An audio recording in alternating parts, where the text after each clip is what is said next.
Welcome back to a patron request, and I'm doing this off stream for the first time ever. I decided this is gonna be a good thing to do off stream because it's first of all lore, second of all this is gonna be detailed because it's two videos. The first one is gonna be Shirou Kotomine explained past and lore from Fate Apocrypha, of course we all know that. The second one is the abilities and past. Without further ado, if you do enjoy, of course comment down below. Yeah, let's talk about some Shirou Kotomine, man. Wait, anime Jesus? Is that what he said? Let's talk about anime Jesus. I'm not even joking when Why do they call him that? If you guys wanted to know who the Japanese version of Jesus was, then you're looking at his anime incarnation. Wait, but really? Before I get started on Amakasa Shiro Tokisada and who he is, I'm gonna make a request so to majestic. you guys. You know how this is a democracy, right? I post a poll and then you guys vote on who I cover next. Well, listen, I would really appreciate it if you went and voted for the caster of Red. You know, this useless character, because that's just who I'd prefer to cover next.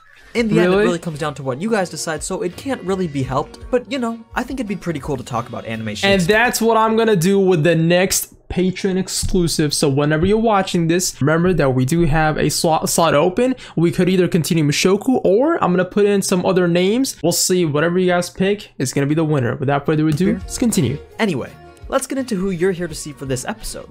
The ruler of the Third Holy Grail War and the leader of the Red Faction, Shirou Kotomine. Now, it's been a while since my last ruler video, so I'll give you a quick refresher on the ruler class. Okay. It's a specialized one that is only summoned when the Holy Grail War requires moderation. The Grail has determined that someone or something is breaking the rules, and summons the ruler class to make sure that everything proceeds smoothly. Right. So we already know why Jean was summoned for this war, but I believe the question that you'd like answered would be why was Shirou summoned as ruler for the Third Holy Grail War, and why did he not disappear when it ended? He had black hair before? Wait a minute, where's this from? Did I miss this by any chance? Is that even him? Oh, it might be him because he's been alive for a very long time. So how does he have white hair? Is it the same thing about the circuits with Shirou from, you know, UB-Dub? Because, as we've seen in the past versions of the Fate series, the Third Holy Grail War never had a ruler. I'm so sorry for pausing, and I'm gonna keep doing this because I'm doing this off stream. It is what it is. If you guys are annoyed, I'm really sorry about it, but you know, I just got my thoughts out immediately before I forget them. But right when I saw this UBW poster, man, it's so nostalgic because this is what got me into Fate, but also it excites me so much to check out the FSN 2016. I don't care how good or bad or mid or peak it is, just like having some more Fate content that I've never seen that is gonna take me back in time and bring back memories and possibly, you know, give me a different perspective on certain things. I mean, it's a different route, right? It's like a saber route, so perhaps different fights or some scenes that I've never seen before, interactions, dialogues. Dude, just even seeing the cast all over again, I cannot wait. And it's because of that I actually put today's Emiya, or the Emiya family menu thing. I don't know what that name is, it's complicated, but you know what I'm talking about. The cooking with the Emiya family, or cooking today's menu with Emiya, whatever, you get the point. That anime, I'm saving it for after the FSN 2006 because I feel like it's gonna be all the Stay Night characters, so it's gonna be pretty cool to watch the 2006 version, which is gonna be our final Stay Night content, and then jump into the Emiya family thing. But yeah, I just had to say that. Series, the Third Holy Grail War never had a ruler. So what changed in this timeline that resulted in Shirou having to be summoned? Which you should already know is no small feat in itself either. Since, as I've said before and pretty much mentioned just now, you pretty much have to be Jesus to be summoned as a ruler class, or the next closest thing, which is a saint. Which means no desire for the Grail and no wish that needs to be fulfilled. Which brings us to Shirou's interesting case, since he clearly has a desire for the Grail. Question. I remember in Solomon, I believe, right? The Avengers movie, we did summon John. She did pull up, right? She came. Well, I don't know if we summoned her. I can't remember the exact details of that, but I know she showed up and then she brought more characters or servants. But was there Shirou over there? Because I don't remember seeing him. He might have been. There were so many people. But if he wasn't there, then why was John there? Is it because only one ruler can be present at a time in a singularity, or whatever you want to call it, or like a war fighting? Or could there be two at the same time, or maybe three? Let me know. I mean, we hear him say almost every episode that he wants to bring salvation to mankind. So how did he even end up getting summoned as the ruler in the first place? Well, all that will be answered, but as always, let's first talk about who he was back when he was alive. Unless you're familiar with Japanese, who he's based off talk of? About who he was back when he was alive. Unless you're familiar with Japanese history, it's very unlikely that you've heard the name Amakusa Shirou before.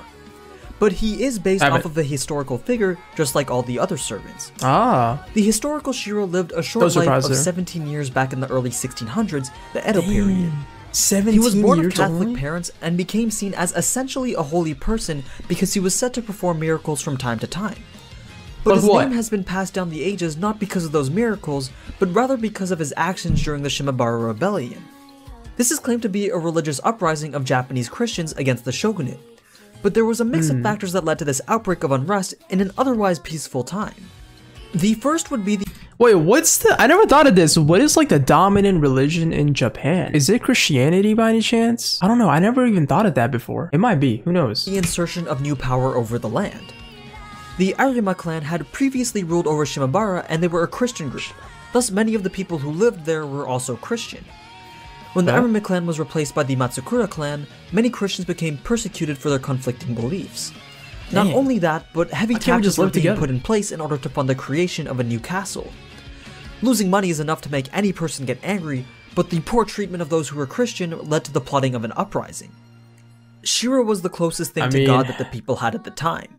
And since they were just a group of peasants and ronin, he was selected as the person who would be let me see that definition. And since they were just a group of peasants and ronin, a wandering samurai who had no lord or master. Oh, okay. So, ronin. Could it be— well, it can't be rogue, right? Because rogue would mean that you have betrayed your country, your people, and you have no lord or master. But ronin is just like, I'm a freelancer, like free agent, I think. He was selected as the person who would lead the rebellion. And this was when he was only 16 years old. That's crazy. Shirou led his group to Hara Castle and successfully took it over from the shogunate. Successfully? The fact that Shirou was able to lead a group of mere peasants and disowned samurai to momentary victory is what grants him his legend. These are a group of people who should have had no chance in beating trained warriors, but yet they were still able to succeed. They were also able to hold off a few more assaults when the shogunate force of 125,000 tried to take it back. But Shirou's mere force of around 40,000 was losing morale, and one of Shirou's men betrayed him and leaked information to the shogunate forces. Oh no, what's his name? With this information, the shogunate was able to take back Hara Castle, and every single rebel was slaughtered in the process. Including Shirou, who was first taken captive and then executed to have his head displayed on a pike in Nagasaki to ward off any more potential rebellions. It's said that his final words were, "I shall return after 100 years to take my revenge."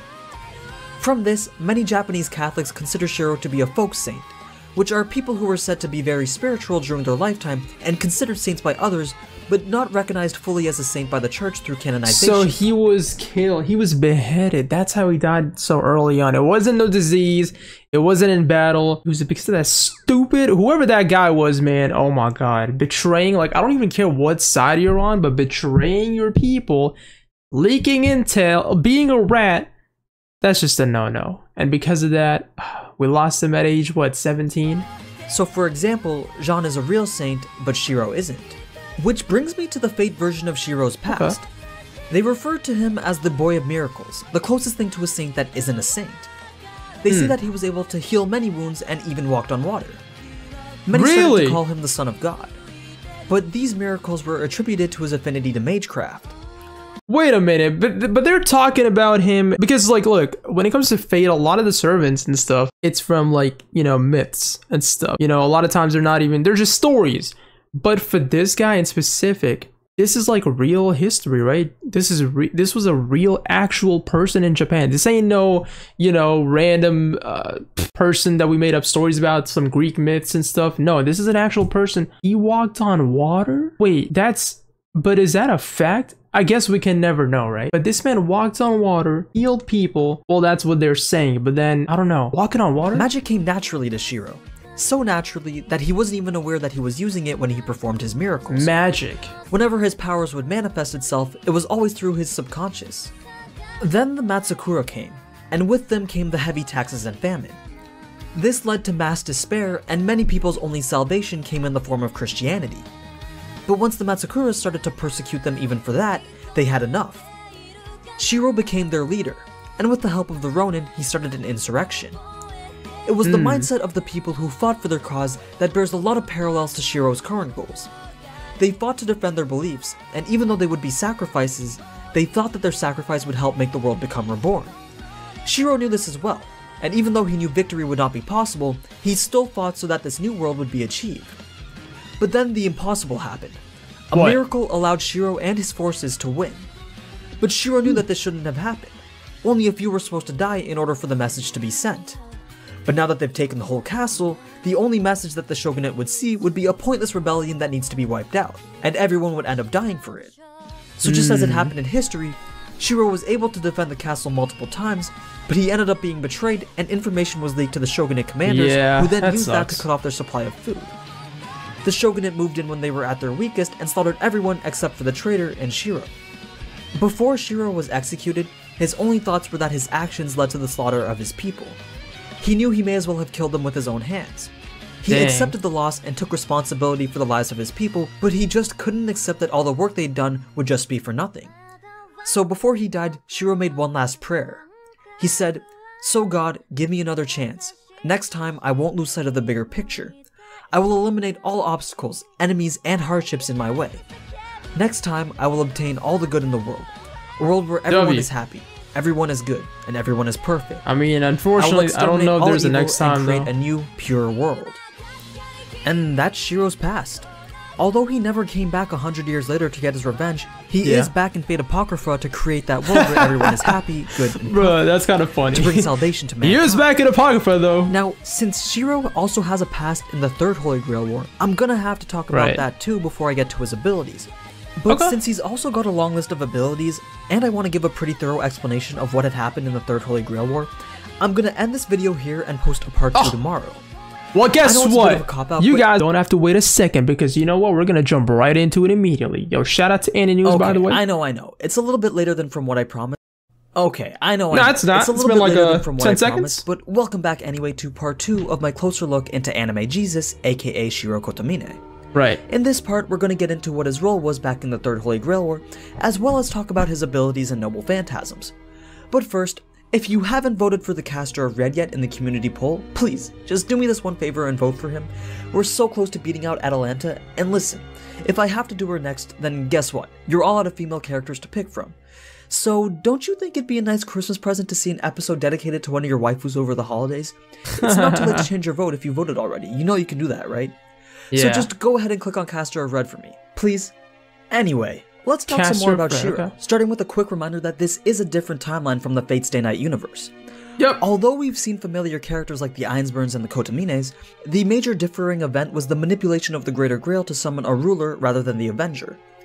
Basically, the Ainsburns were planning for years on who the best servant was to secure their victory, and they had narrowed it down to either the Avenger, who they thought would be an absolute beast and just totally wreck everyone with sheer force, or the ruler, who was a safer pick because he'd grant them the natural advantage with his numerous command spells. And you'd think that with an advantage like having a servant who can basically control all the other ones would mean certain victory. Like, he could literally command all the other servants to kill their masters or themselves, easy peasy. But that wasn't exactly how it turned out. You shouldn't underestimate the power of the Nazis. Darnik Preston Yigdamilenia, who we see in the flashbacks, was working with the Nazis to secure the Greater Grail, and he also had the Lancer Finn Makaru as his servant to fight against Shirou in one of the final battles during the war. Shirou obviously won, thus bringing the Ainsburns the closest to the Greater Grail. I do remember that phase. During this momentary victory, Shirou was able to come into contact with the Grail, which in turn had granted him a physical body over his spiritual one. This is what has allowed him to exist all these years in the real world. You may have thought that his Ainsburn homunculus master would still be alive, but as you saw, that wasn't quite the case. The three major families, the Ainsburns, Tosakas, and Makiris, would have been the ones to take ownership of the Grail, but they were exhausted from the previous fights during the war. So Darnik, who found its whereabouts underneath Mount Enzo, led an invasion with the Nazis to secure the Grail. It was during these battles that Shirou's master was killed and the Grail stolen. Shirou didn't disappear though. He remained materialized because of his contact with the Grail. Now, this is where Shirou starts to interact with a lot of the characters that we already know from the Fate Stay Night timeline. Shirou Kotomine was the moderator at the time of the Third Holy Grail War, and normally the moderator isn't supposed to intervene while the war is still going on. Right. But Shirou was friends with the Tosaka master and went to go rescue him during the Nazi siege of the Grail. During this, he came across the now masterless Shirou, who tagged along to help with the rescue work. Once that was done, Shirou tells Shirou he's going to go on a journey of enlightenment.